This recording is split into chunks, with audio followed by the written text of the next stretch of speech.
হঠাৎ জয়ৰ গৰিমা ম্লান পৰিল বিহালীত। পৰাজয়ৰ পিছত চৌদিশৰ পৰা ধিক্কাৰ গঞ্জনা ককৰ্থনা। দায়িত্ব স্বীকাৰ কৰিও গা বচাব পৰা নাই গৌৰৱ গগৈয়ে।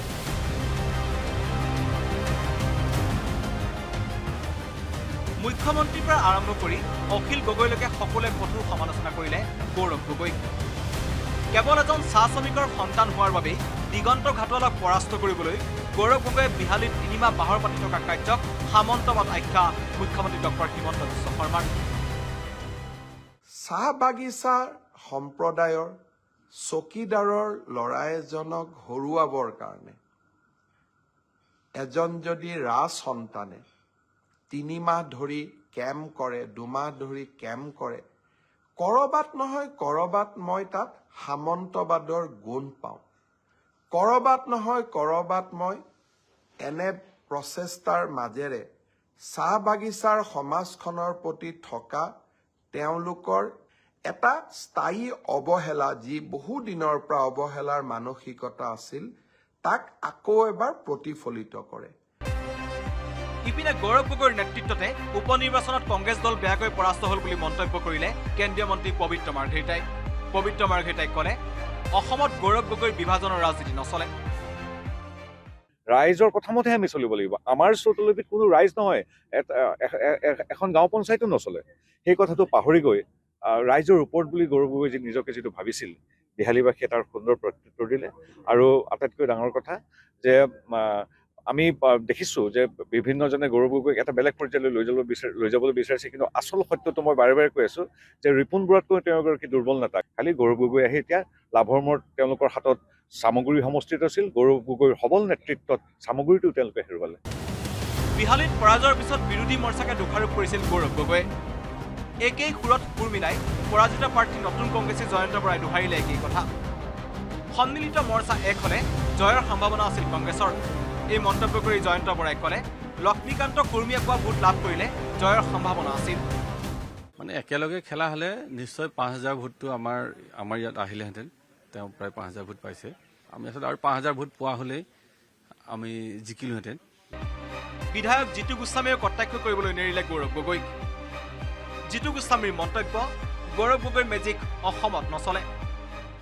ৰাইজ উন্নয়নৰ পক্ষত থাকিব বিচাৰিছে আৰু এইটো গোটেই ক্ৰেডিটটো আমি ডক্টৰ হিমন্ত বিশ্ব শৰ্মা ডাঙৰীয়াক দিওঁ, কাৰণ তেখেতৰ নেতৃত্বত যোৱা ৩.৫ বছৰত অসমৰ যি গতি লৈছে, সেই গতি প্ৰত্যেকজন সংখ্যালঘুৱেই হওক সংখ্যাগুৰুৱেই হওক প্ৰত্যেকজন মানুহ এইবাৰ তেখেতৰ প্ৰতি আশ্বস্ত হৈছে আৰু আস্থা প্ৰকাশ কৰিছে।